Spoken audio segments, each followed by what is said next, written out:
Welcome to the Deep Dive. Today we're plunging into something really quite remarkable. It's the future, potentially, of how we store the world's absolutely exploding digital information.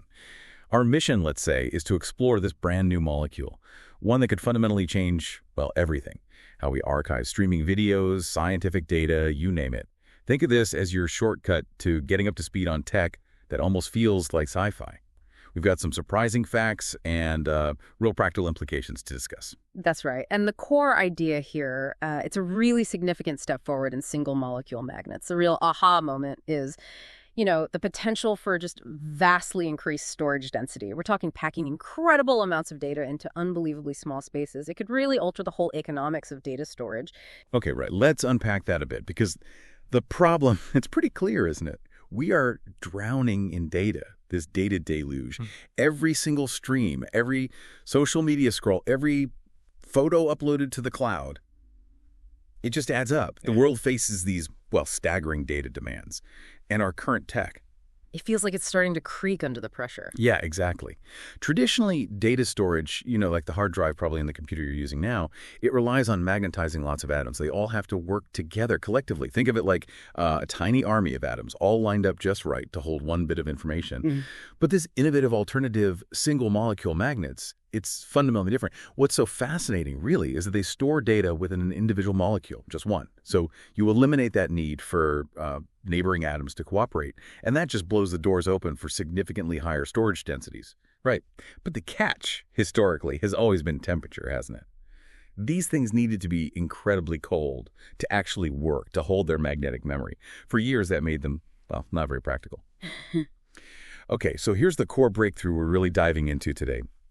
Researchers from the University of Manchester and also the Australian National University, ANU, they've developed a new single-molecule magnet.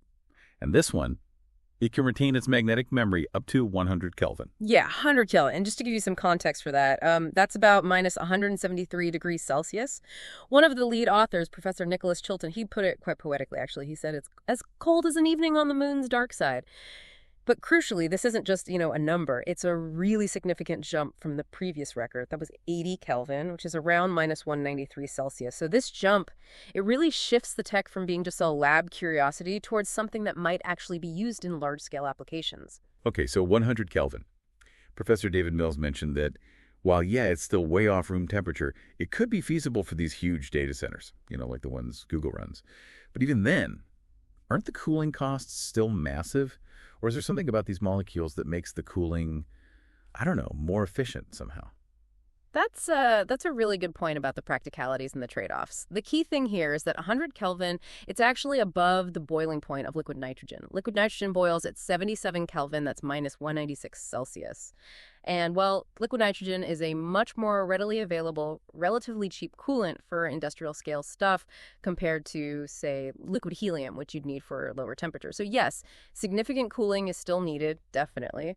But hitting 100 Kelvin makes the whole engineering challenge for these massive data centers much more manageable. So no, this won't be in your phone anytime soon, let's be clear. But for large-scale data storage, it dramatically improves the practicality. Which brings up, the next obvious question, just how much storage are we talking about here? What's the density like? Right. And this is where it gets, kind of mind-blowing. If they can perfect this, these molecules could pack truly vast amounts of information into incredibly tiny spaces. We're talking potential devices, maybe no larger than a postage stamp, and holding up to 100 times more information than even today's best technologies. Specifically, they estimate around 3 terabytes of data per square centimeter. 3 terabytes per square centimeter, yeah. It's nuts. And they gave this great analogy to put it in perspective. That's like 40,000 CD copies of Pink Floyd's The Dark Side of the Moon album, squeezed onto a hard drive the size of a postage stamp. Or, maybe more relatable today, around 500,000 TikTok videos on that same tiny stamp. Yeah. That comparison really helps visualize it, doesn't it? It absolutely does. It's just astonishing. I mean, you think about how quickly my cloud storage fills up. And we're talking potentially fitting, a lifetime of data onto something you could lick and stick on an envelope. It's wild. It is wild. And it's exactly the kind of problem, this exponential data growth that keeps material scientists awake at night. How do we possibly store all this? And this research, it offers a tangible path forward. So let's get into the how. How does this new magnet actually work? What makes it special? The key is its unique structure, really precise molecular architecture. At its core, you've got this rare earth element, dysprosium, which is often used in strong magnets. It's quite interesting stuff. And it's positioned exactly between two nitrogen atoms.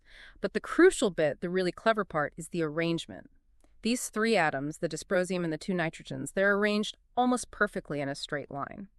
Now, this linear setup, it had been predicted theoretically to boost magnetic performance, but actually making it, that's been the challenge. This is the first time it's really been achieved. Okay, so if it was predicted to be good, why was it so hard to actually make? What normally happens? Why doesn't it just naturally form a straight line? Well, usually when you try to bond dysprosium to just two nitrogen atoms like that, the whole structure tends to sort of bend or buckle. It forms more irregular shapes. Think of it like a knee joint that just wants to flex. It doesn't want to stay straight. So the researchers, they came up with a really clever solution. They added another chemical group, something called an alkene. You can sort of picture this alkene group acting like a molecular pin or maybe a splint.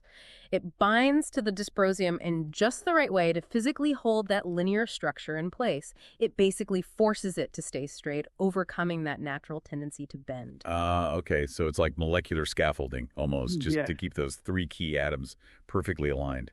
That's really neat. And I gather that figuring all this out wasn't just about mixing chemicals in a beaker, right? Advanced simulations, computation played a big part.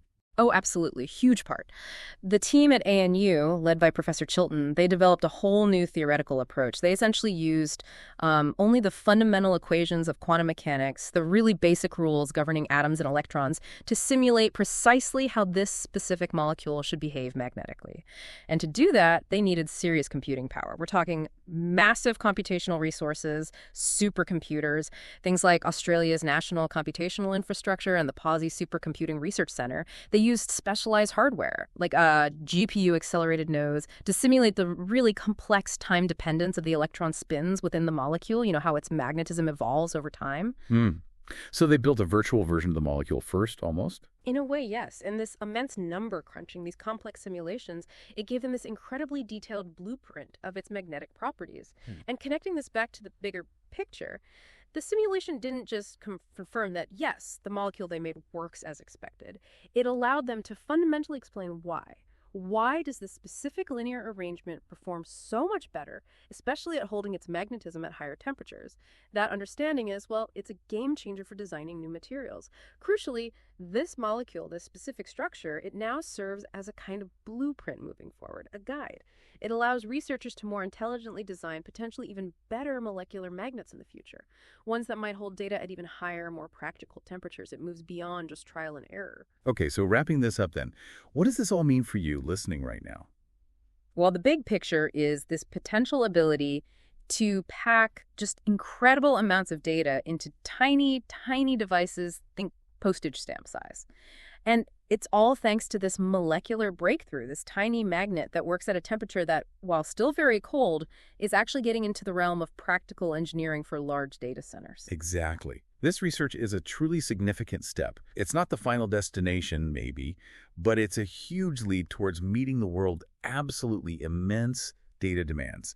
It's pushing the boundaries of what we thought was possible in information storage, and it could genuinely usher in a new era of, well, ultra-dense data centers down the line. So here's a final thought to leave you with. Think about the technological leaps we've seen just since 1973. That's the year Pink Floyd released The Dark Side of the Moon, the album used in that analogy. Given those leaps, just try to imagine what data storage might look like in another 50 years from now, using this kind of molecular blueprint as the starting point. Where could this technology take us?